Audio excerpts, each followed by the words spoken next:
Shenandoah River flowing northward from the Shenandoah Valley of Virginia meets the Potomac River about 50 miles west of Washington, D.C., at a little village by the name of Harper's Ferry. This shows the effect of the war upon the city, as the bridges that spanned the Potomac River were destroyed by the opposing forces. And of course, the city suffered much hardship during the Civil War.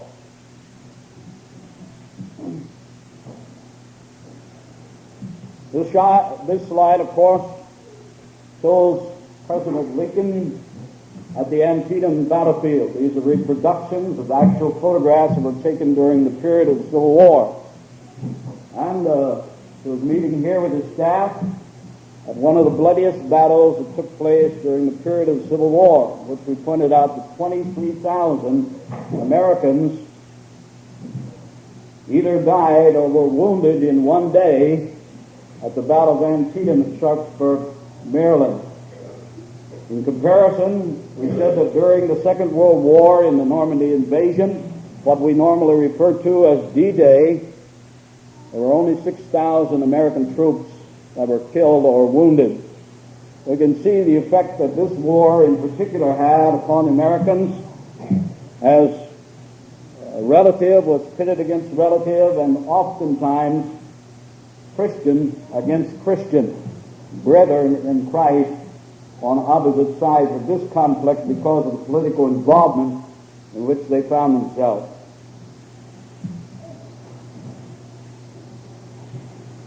This is another picture of Abraham Lincoln, which shows the effect that even the war had upon this man. The burden lay upon his shoulders as he tried to lead the country and preserve the Union that was almost destroyed by the Civil War. One more scene, of course, showing the effects of warfare, and after the war came to its conclusion, or its end, at Appomattox in the state of Virginia, where the surrender actually took place between General Lee and General Grant. The fortunes of war often revolve on interesting things. Robert E. Lee graduated first in his class at West Point Military Academy. In the same class, and down in the lower third of that class, was a man by the name of Ulysses S. Grant. But at Appomattox, General Lee had to offer his sword to a man who, certainly as a military man, he could look at as his inferior. Yet this was not the thought at this particular time. It was now time to mend the fences and bring the hearts of people back together. And so we pass from the period of the Civil War, which marks the passing of some great leaders in the Restoration movement. The first of these great leaders, both pioneer preachers to pass from the scene, was a man by the name of Barton W. Stone. Barton W. Stone died in 1844. This stone, or monument, is erected at Cane Ridge, Kentucky, just off to the right side, to the north, and a little bit to the east of the actual Cane Ridge meeting house where Barton W. Stone had preached at the beginning of the Cane Ridge revival era in 1804. The second man to pass from the scene was a man by the name of Walter Scott. We learned of him as the great evangelist who set the woods on fire in the Western Reserve of Ohio and led to a great advancement of the cause, because he was a man who could reduce things to logical conclusions, make them available to the common man. Did not have to have a great deal of learning to understand the gospel and the simple principles in which Walter Scott presented them. Walter Scott died at the very beginning of the Civil War in the year 1861. In 1854, Thomas Camel, the great Father Alexander Camel, the writer of the Declaration Address, passed from the scene to his reward. He was followed by John T. Johnson in the year 1856. Then in the year 1866, following the Civil War, Alexander Camel died after having been very instrumental in the establishment of the church here in America. A fine leader, probably a man that was singular in his day and age. Though he may not have had the evangelistic spirit of a Walter Scott or the great player of a Moses E. Lord or the simple preaching of a man like Benjamin Franklin, yet Alexander Campbell, in a conversational tone, as we have said before, could hold individuals spellbound for 2 to 2.5 hours or more at a time, simply leaning on his cane and presenting the message of the gospel. Here we have the Camel Cemetery, which is located in Bethany, Virginia, or West Virginia, as it's called today. Bethany, West Virginia, and the center stone that you see in this picture for us is the stone of Alexander Camel. And here many of the early pioneer men are buried, including not only Alexander Camel and Thomas, his father, their wives, and Alexander Camel's sisters, husbands, W.K. Pendleton, Lowes, and other great leaders of the Reformation, and some of the men who were instrumental as teachers and professors in Bethany College in the early years. Following this, and I think that's all the slides we have at this time, in the very next year, John Rogers likewise departed from the scene, and then in 1868, the death of Raccoon John Smith. And so it becomes obvious that the Civil War, the end of the Civil War, the era of repairing and rebuilding of the lives of many people, for these pioneer preachers, their sojourn on earth had passed. And to many of them, either the prospects of war or the actual war was in existence or just concluded at the time of their death. Of course, this marks the time of the death of the Millennial Harbinger as well. It follows close behind its founder and editor, Alexander Camel, ceasing publication just 4 years after the death of Alexander Camel, in the year 1870. W.K. Pendleton had begun writing or had been co-editor with Alexander Camel for a period of time, and also taken, after the death of Camel, the presidency of Bethany, felt that his duties were too great, and he to continue the publication of the Harbinger. The American Christian Review, that we'll mention in just a few moments, had taken the place of the Harbinger as the widest circulated paper among the brethren at that particular time. In the year 1874, W.K. Pendleton began writing for the Christian Standard, and so the Millennial Harbinger passes out of existence. As it was the end of life for the pioneer preachers, so it was the birth of a new generation of leaders. And these we can pretty well divide into the three concepts that we concluded with in our message last night. That the war and the issue of slavery had really led to a division within the church, although, as Benjamin Franklin had said, they lacked the machinery to make that division a reality. But tonight we're going to be speaking to you on the subject of instrumental music, the issue that brought the division to the surface. Instrumental music, the issue that brought the division to the surface. Those three divisions we talked about were division into the conservative forces, those which held the middle ground, and those which became the leaders of the new left. Among the conservative forces, there were several men and at least three papers that began to play an important part within the movement at this time. We've mentioned the American Christian Review. Its editor in the beginning was a man by the name of Benjamin Franklin. This was not the Benjamin Franklin of Philadelphia, but was the gospel preacher who continued the publication of the American Christian Review until the year 1878. It had its beginning in the late 1840s. John F. Rowe became then the publisher and continued to publish the paper for another 9 years into the year 1886. And the paper was purchased by a man by the name of Daniel Summers, who lived a long life and published the paper from the year 1887 into the 20th century. This man did not die until the year 1940.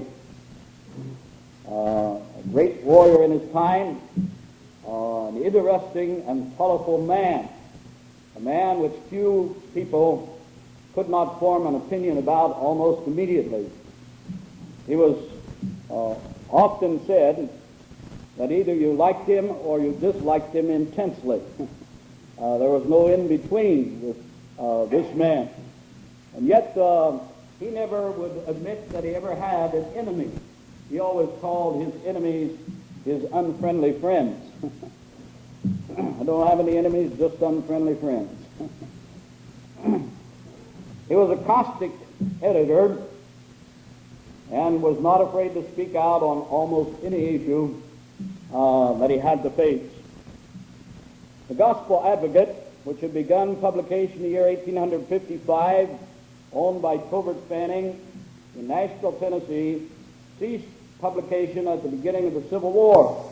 But it was renewed in the year 1866 to close the Civil War, with Tobert Fanning still having control of the Gospel Advocate, and David Lipscomb becoming the editor of the paper. David Lipscomb had, again, a long life of influence within the Restoration movement. He was joined shortly after that by a man by the name of E.G. Sewell, and together David Lipscomb and E.G. Sewell continued publication into the 20th century of the Gospel Advocate. The Gospel Advocate is still published today as one of the main papers among the non-instrumental churches of Christ.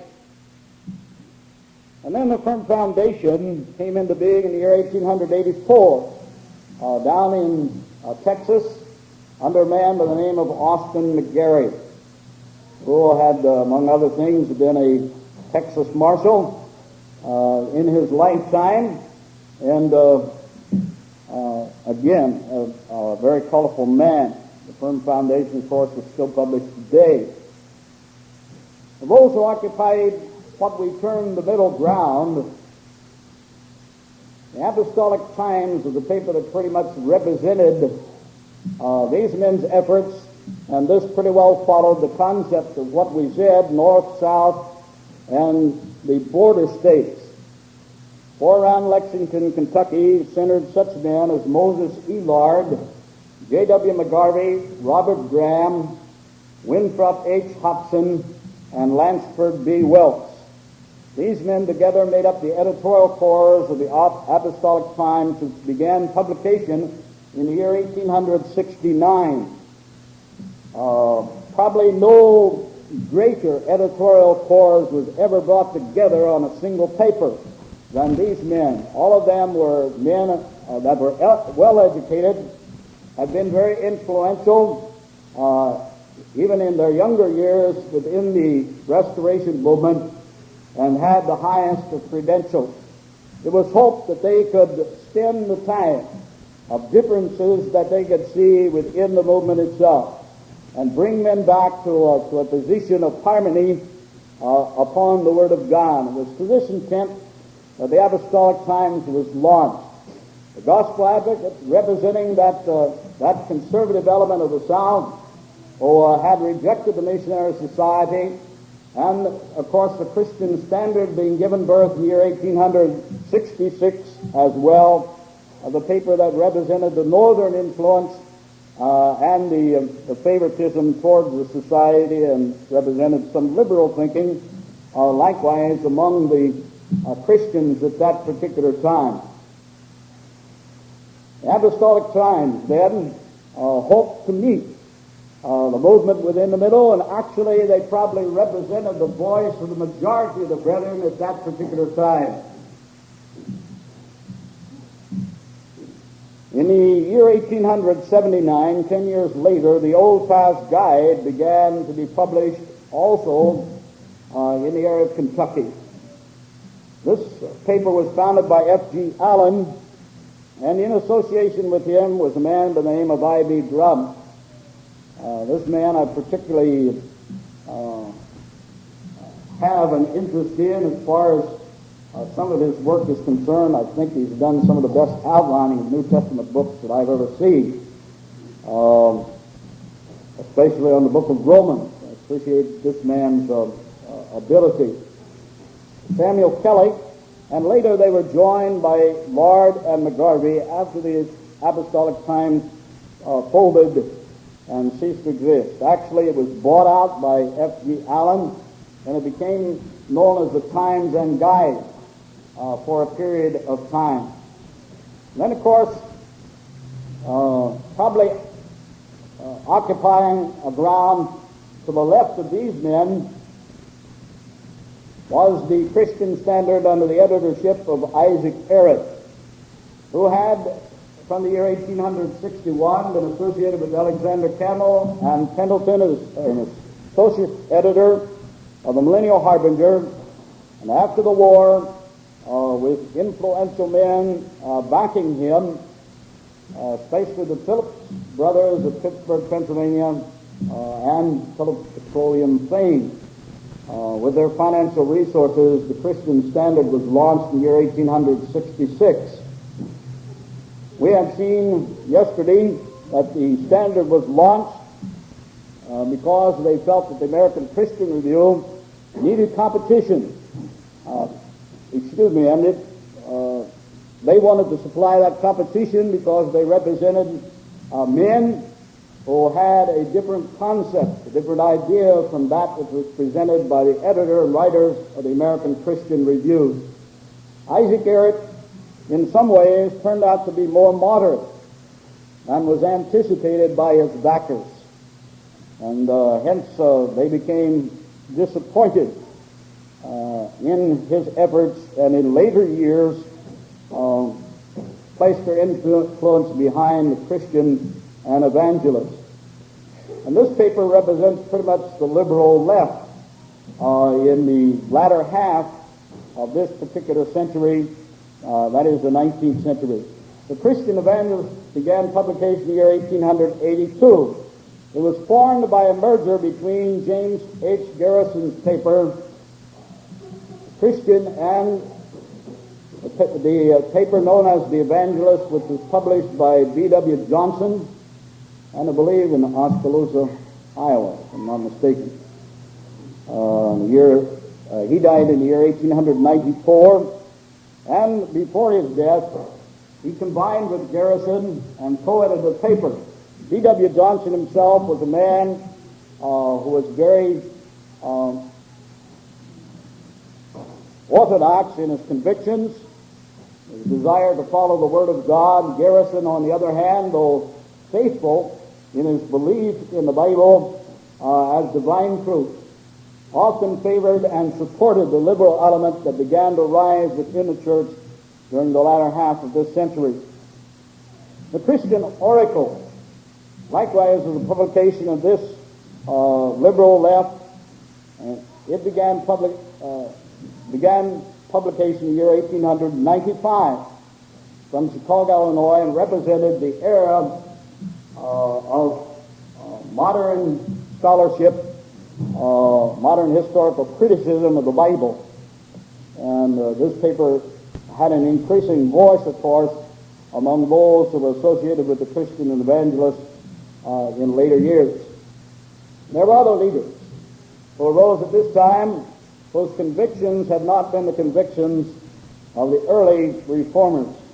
Alexander Proctor L.L. Pinkerton, which we had mentioned last night, who had worked for the government for a while and then formed his own detective agency in later years after he quit preaching. Burke Hinsdale, James A. Garfield were among new leaders rising on the left. George T. Smith and W. W. Hopkins. And then we have the birth of the Christian Century. Likewise, a paper that came out of Chicago and was actually continued to be published for a while within the Brotherhood of the Disciples of Christ, and then became a voice of interdenominationalism of some note after the turn of the century, at the beginning of the 20th century. Other men such as Winfred E. Garrison, who was the son of Gage, that we mentioned, Edward Scribner Ames, have become leaders within the Disciples' Divinity House, a Chicago institution associated with the University of Chicago, I believe, a Baptist school that had been started with money from the Rockefeller interests and estates. For us to understand the issue that we have before us tonight, not only do we have to recognize the existing division that is already there within the movement, but we ought to understand something of the time and what was taking place at this particular time. After the Civil War, there was a period of rapid national expansion. Between the years 1870 and 1890, America became one of the wealthiest nations of the world. The passing of the Homestead Act opened up the land, much land in the West. And you remember from your history of high school days, surely, of the lining up for and the racing for some of that territory and the staking of claims. There were preachers among the Restoration movement who mounted racehorses and raced off to stake out claims to establish churches, while others were staking claims for their own holdings. Millions of new immigrants came to this country during this particular time, and America became concerned over the American traditions that had been built up over the years and whether these would be modified by those immigrants that came from the foreign countries. And so there was not a great deal of love for the Irish in Boston or anywhere else in this country at that particular time. There was a fear, likewise, of Catholicism, which came from the vast immigrant population of Catholic nations of Europe as these immigrants flooded to America. America had come from adolescence to manhood. In the year 1865 to the year 1900, this nation grew to be the fourth largest industrial nation in the world. The population rose from 31.5 million to 76 million during this particular period of time. And the railroads, of course, were expanded the whole way across the country. We have the birth of what is known as urbanization. As this country passed from a rural setting into the industrial age and the gathering of large cities, not only now scattered along the East Coast, but likewise cities became large in the Midwest, Indianapolis, Chicago, Cincinnati, Ohio, among others. And this changed the whole economic picture of the country. With mass and easy transportation by rail, this country changed overnight from a rural to an urban society, an urban thinking society. A man who at one time might open up a factory in a Midwest city and supply possibly 300 pairs of shoes a week and hire some of those people to manufacture those. Now, prior to the Civil War, simply had to recognize that even if he could have had new machinery and better machinery and could have produced more, he did not have a market in which he could sell them. But after the railroads swept across the country, He could now not only build a new factory and hire more employees, but put in better machinery and mass produce and have a market that could cover the entire country rather than just his own local area. And so this had its effect upon the nation, and it had its effect upon the church. Men began to leave the farm and flock to the cities in hope of gaining the American dream of becoming a wealthy and an independent person themselves. Ever since the beginning of this nation almost, there had been that American dream that anyone could come to this country, begin with nothing, and may end up to be a very wealthy and important individual. That was almost inbred into every young man as they grew up into this country, that they should strive for success and to build their lives and gain their fortune. This likewise had its effect upon the church. The Restoration movement was a product of this very life that was sweeping the nation at the time. In the year 1875, it was estimated that there were 400,000 members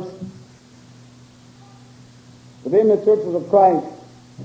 But by the year 1906, there were 1,142,359 members, excluding those who have been listed separately now as Churches of Christ. The church had reached what was considered numerical respectability. They were numbered among the largest of the churches, and the largest church that could trace its roots back in its beginning times to this country, of course. We understand the message and what it pointed to. It pointed back not only just to the efforts of these pioneer preachers in this country, but back to the New Testament, back to the program of restoring the church as it was in the first century. Between the years 1880 and 1906, and if you can think fast, that's 26 years, right? Just a quarter of a century. The number of disciples in this country had doubled just in those 25 years. Division in 1906 was a combination of many diverse things. Instrumental music was only the symptom of the diverse thinking that was present within the movement at that particular time. The year 1906 marks the first actual outward recognition of that division in the appeal by J.W. Shepherd to list the Churches of Christ as separate from the remainder of the movement in that particular year. First of all, and when we consider this issue, the issue of instrumental music, what are we talking about? The first concept I think we need to consider is the fact that instrumental music was an innovation in its day. By innovation, we mean that it was something new that was introduced into the churches. And therefore, we need to consider some of the early attitude of the leaders, the pioneer leaders of the effort. Alexander Campbell, the earliest statement that he had made with regard to this came in the year 1851. Prior to the Civil War, this was not an issue, it was not a question, although there were just a few early skirmishes that took place, it had not actually become an issue. But Alexander Campbell wrote this in the Millennial Harbinger in the year 1851. The argument drawn from the Psalms in favor of instrumental music is exceedingly opposite to the Roman Catholic, English Protestant, and Scotch Presbyterian churches, and even the Methodist communities. Their churches having all the world in them, that is, all the fleshly progeny of all the communicants, and being founded on the Jewish pattern of things, baptism being given to all born into the world, these political ecclesiastic communities. I wonder not, then, that an organ or a fiddle or a Jew's harp should be requisite to stir up their carnal hearts.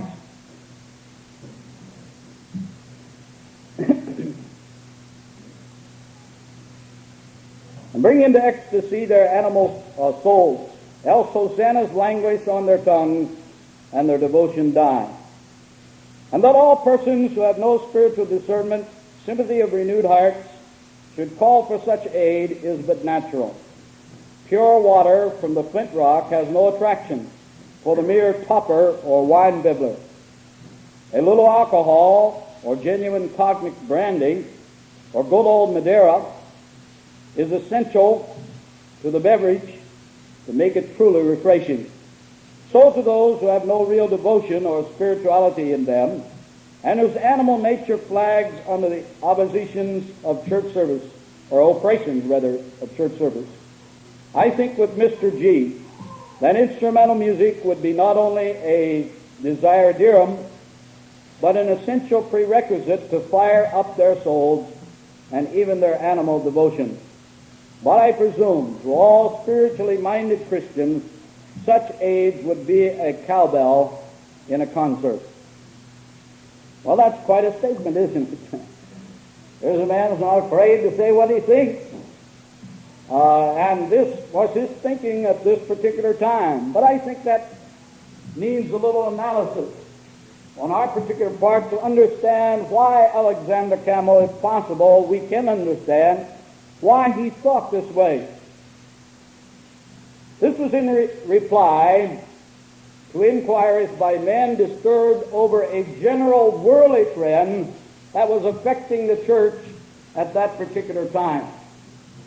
Not only had we seen that many of the Christians had involved themselves in politics and the political disturbances of the time and had forsaken much of their spirituality because of that, even as we quoted from Alexander Campbell last night, to show that he was very disheartened during these 50s at the trend that was taking place within the church and the worldly mindedness that had swept into the lives of many Christians. In fact, John Rogers was one of those who'd inquired of Campbell, and he wrote questions out concerning not only instrumental music, but in the same vein, dancing and theater going. In other words, this was, along with the changing pattern within the nation itself that was rapidly arising, there was likewise a changing attitude in the church as the church grew in number and became numerically respectable. Likewise, it had brought in many into the church who socially now stood in a higher social position, more wealth, and so forth.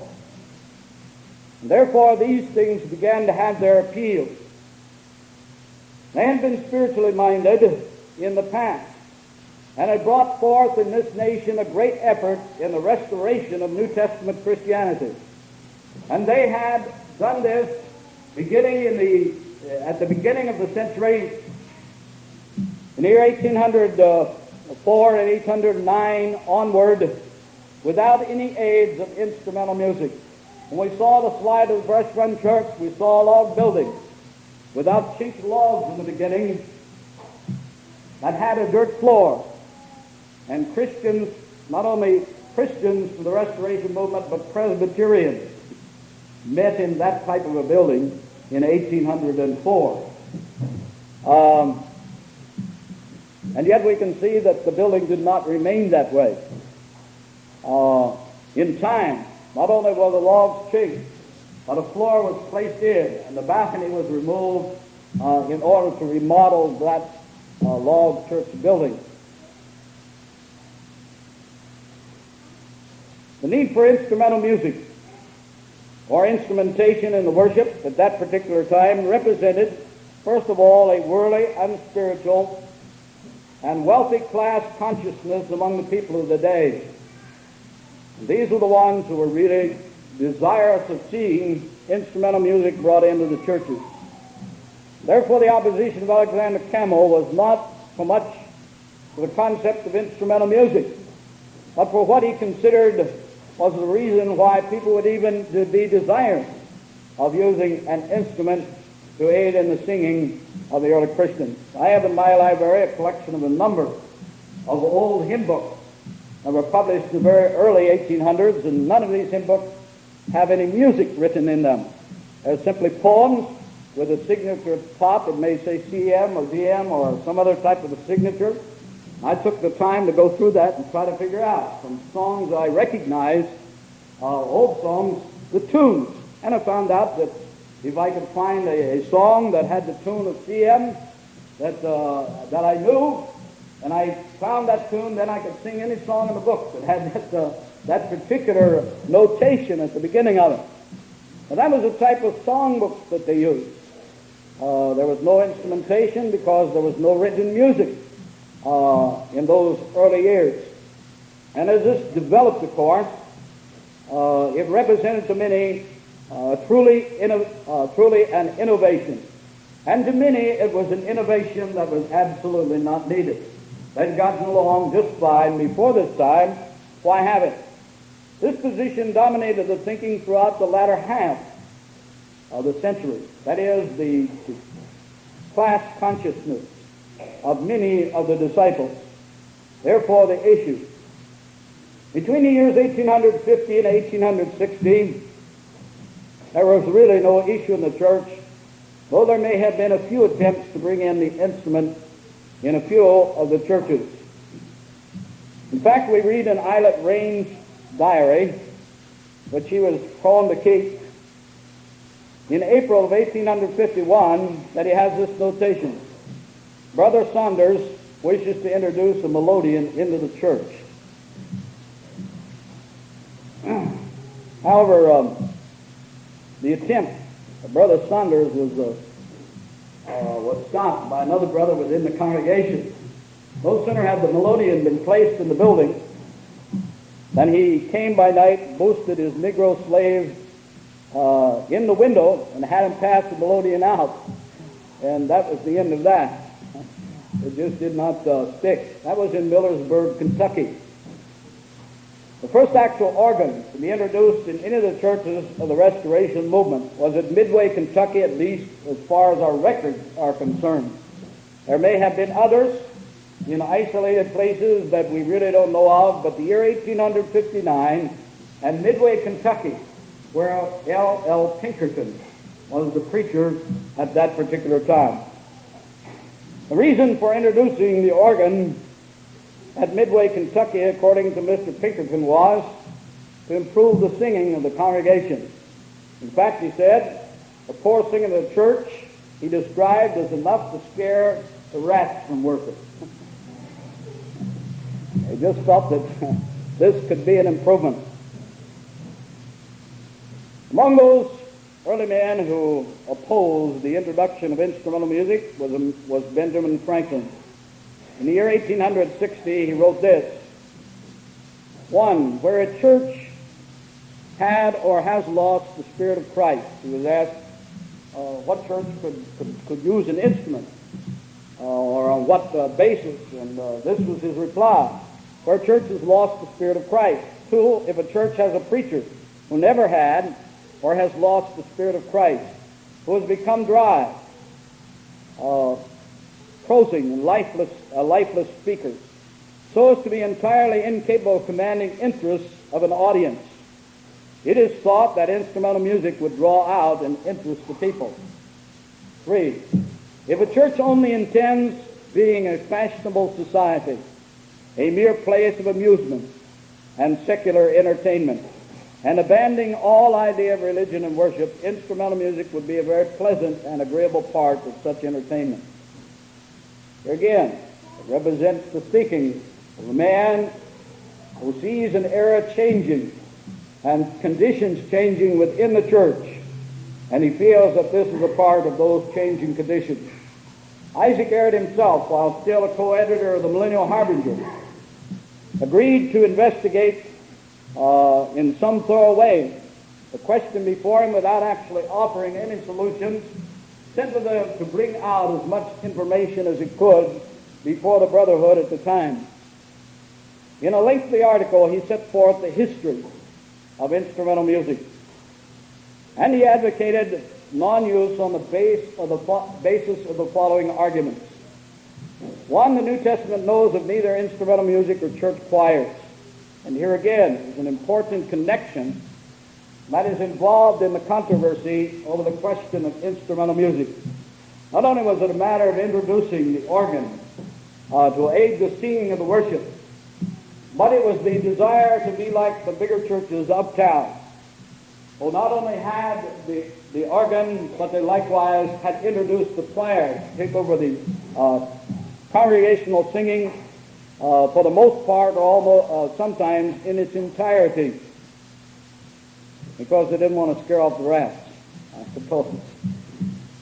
But at any rate, he secondly said, contrary to the spiritual nature of Christianity, this again was an appeal back to the fact that instrumental music inspired the animal nature of the man, the spiritual nature, which had been present among them, had not needed the aid of such an instrument. It was born of the spirit of formalism, Isaac Eric wrote, at the shrine of fashion. Fourth, he argued in favor of the introduction was an expediency, and that some considered the fact that really it was a matter of abuse, or the non-abuse of the use of the instrument, while presenting some arguments that others had used against the instrument. He likewise said that there were those who simply said it is a matter of expediency, and if it is abused, it's wrong. If it's not abused, then it would be acceptable. However, he felt it was contrary to the genesis of the Reformation and its universal appeal to the barbarian Scythian, bond and free, to impose instrumental music upon the churches. For he recognized the fact that among the poor at that particular time there would be no opportunity to introduce the instrument or to purchase one. This was certainly true concerning many of the churches of the South, who were in the period of Reconstruction after the Civil War, and simply would, even if they had desired to have one, could not have afforded it. He advocated, on the other hand, that it would probably be better to train the singers, and the churches ought to get busy and equip those members of the congregation to sing better and improve the whole spiritual relationship of their music within the church. And so we have actually two sides presented here then to your thinking. First of all, the innovation concept and the fact that it was being advocated by a worldly and unspiritual group at the time. The second side, of course, is that of those who pled expediency, or to use it as an aid to the singing. And this ground was held by many after the beginning of the 1860s. W.K. Pendleton had written in the year 1864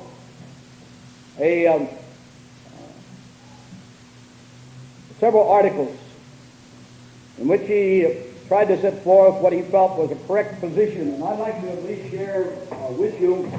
One is very lengthy. It would be impossible for me now to share that with you, in the attitudes and consequences in which I feel H.A. Haley in that book misrepresented the position of W.K. Pendleton. And I think the quotation I'm going to share with you from the Search for the Ancient Order will bear that out.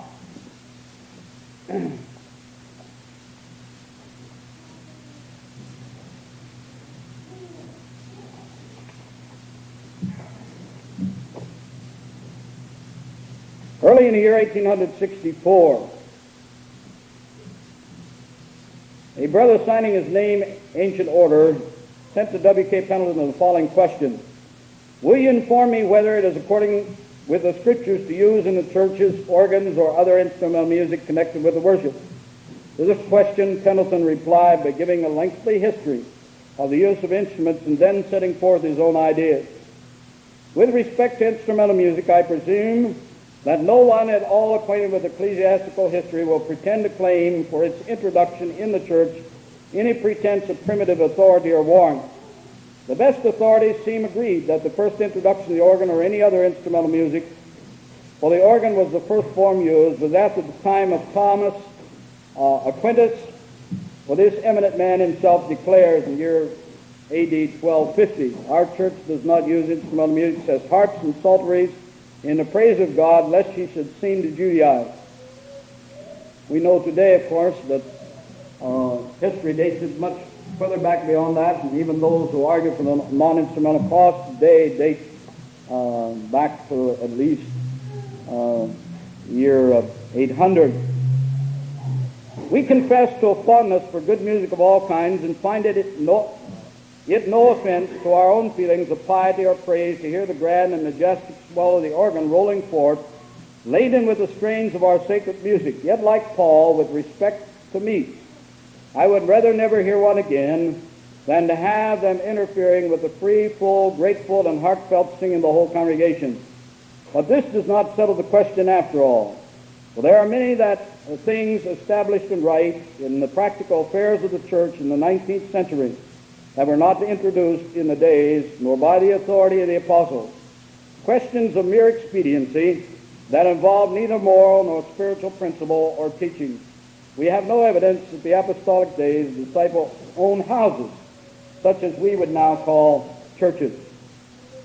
And so this presents a rather moderate position in this man's thinking, and in the quotation that H.H. Haley makes of W.K. Pendleton, it concludes with these words, and this is the final statement written by him in 1868 of this long dissertation.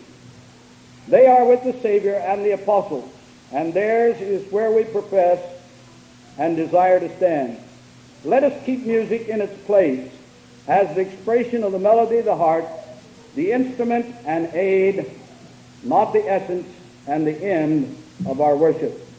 It was apparent then that Pendleton favored not bringing it in if it was going to cause division among the churches, but to recognize that the instrument could be included on the basis of expediency, but it should not be made the essence of worship, but rather as an aid to the melody of the heart in its expression of praise to God.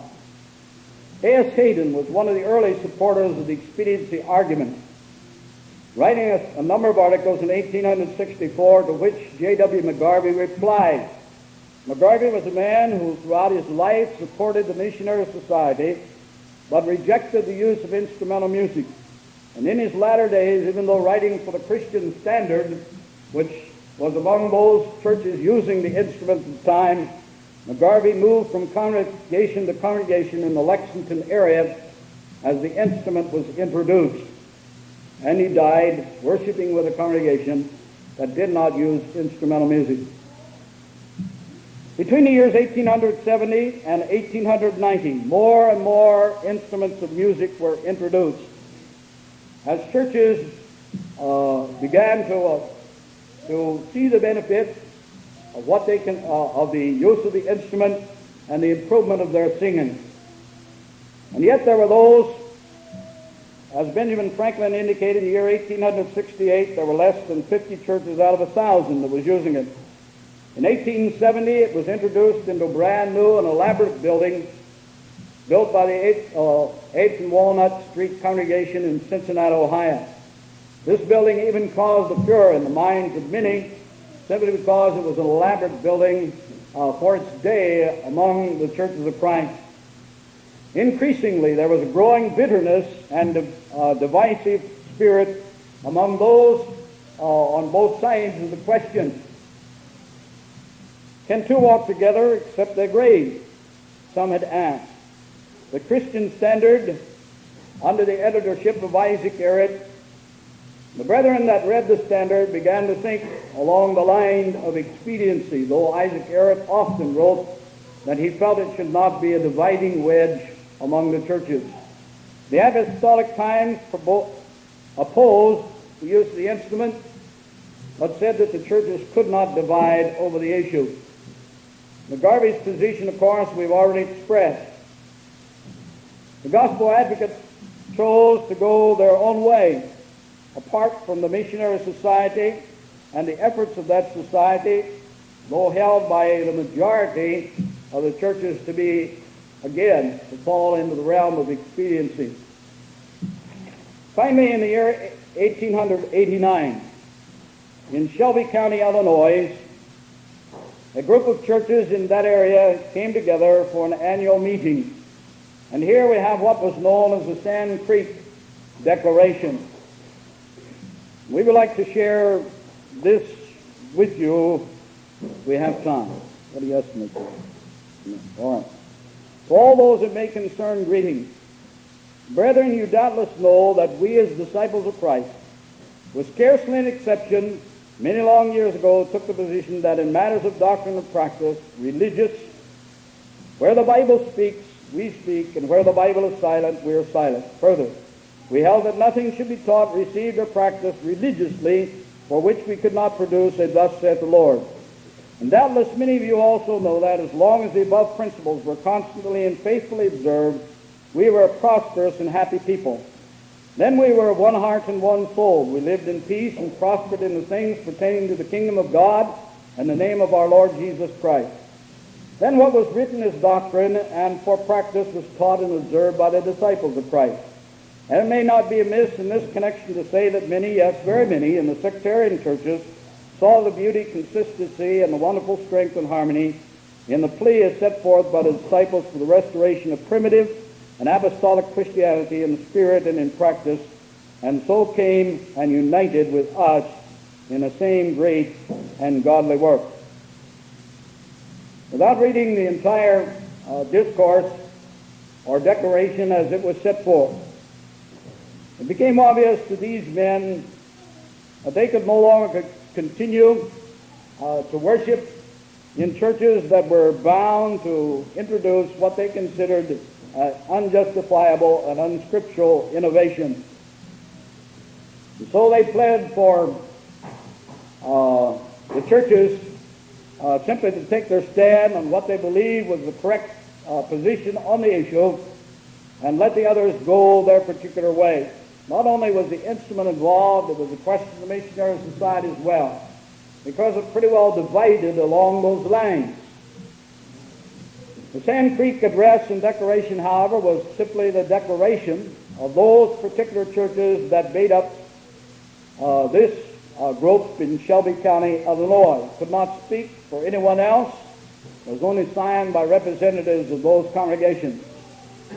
But by the year 1892, a proposal was made by Daniel Summers for those churches to put the creed in the deed, as it later became to be known. That is, when they built a building. Since they said many of our buildings were built originally established congregations there that did not use instrumental music or did not accept the missionary society. And now these things have been introduced, and these brethren have been driven out of their building who could not conscientiously worship with the instrument. And so they said, from now on, when we build a building, put in the deed that no instrument could from that point onward ever be used on the premises of that building, nor could anyone supporting a missionary society be considered a part of the congregation that met there. And so this was really the dividing line. But as we've indicated before, is my feeling in the study of restoration history, the division began long before this, in the thinking and the minds of those who made up the restoration movement, especially in the second generation leaders of that movement. But it was not until the year 1906 then that the final petition was offered by J.W. Shepard to be listed separately in the U.S. Census. Why did the instrument seem to be the tool of division? The missionary society, though a hotter issue and involving the feelings of certainly much more brethren, one could either take the position of supporting it or not supporting it. And he could get along pretty well holding that position, even though there may be others fellowshipping with him who may have held an opposite position. On the social issues of the war, many of these began to be healed with the healing of the nation. And some of those things were fast forgotten. War and politics, to many, was simply to be left to the individual and should not be brought into the church. The concept of separation of church and state played an important role in their thinking along these lines. However, music was a part of the local fellowship, and worship. And therefore one could not both have it and not have it at the same time. If it was there and present, they sang with it, and those who chose to sing without it then would simply have to worship someplace else. And this was their feeling. Once again, the middle ground lost out in this conflict. Because among the supporters of the missionary society, there came in the rising tide of modernism that swept the churches and the society itself in its wake. And because of this, the churches who occupied the middle ground, or the brethren that occupied the middle ground, such as McGarvey and Moses Lard and Grubb and others, simply found themselves without a following. They had supported the missionary society, but J.W. McGarvey became the voice of opposition against the liberalism and modernism that swept into the country, into the church after the last quarter of the century. Their attitude towards the Scriptures is a complete guide, again, caused them difficulties. Those in opposition to both the missionary societies and the instrumental music made it very difficult for these men to maintain one position over against the other. It's unusual to find that in all of this, there were not some within the middle ground who would have taken the position of the acceptance of the right to use instrumental music in opposition to the organizationalism, which is a much greater and more dangerous threat to the churches at the time. But you can search the history and you do not find that existing among the middle ground.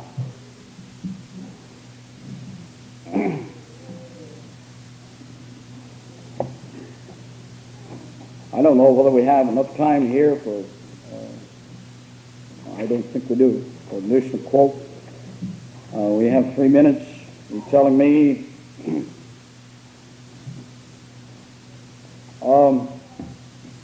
possibly we'd be better in closing our tape rather than with another quotation from Search for the Ancient Order, which would set forth the position of these particular men, and that the thinking of David Lipscomb in contrast to that. It's an interesting era. But consider the fact that in all of this time, the basic issues evolved around those two concepts. One of innovation, coming with the worldly-minded folks among the church. The second, the idea of expediency that was expressed by many of these. And yet it was not until the beginning of the 20th century, in fact into, I believe, the 1920s, before the question was ever considered from a purely expressed viewpoint of the Scriptures, searching the original language, in which there were 2 volumes issued about this time, one on either side, trying to point out that the Greeks upheld their position. O.E. Payne published a volume, I believe, in the year 1921, if I'm not mistaken, in Cincinnati, Ohio, Standard Publishing Company, and a man by the name of Voorhis published an opposing book from Tennessee, both searching the Greek and the Lexington in search of support for their position, either for the use or non-use of the instrument. But it really boils down to the fact that if we are to consider that instrumental music as used as an aid in the praise to God in the assembly, we do not find a great deal of information in the New Testament. In fact, we only find one particular reference to the use of music within the framework of the assembly in the Scriptures, and that's contained in Paul's letter to the Corinthians.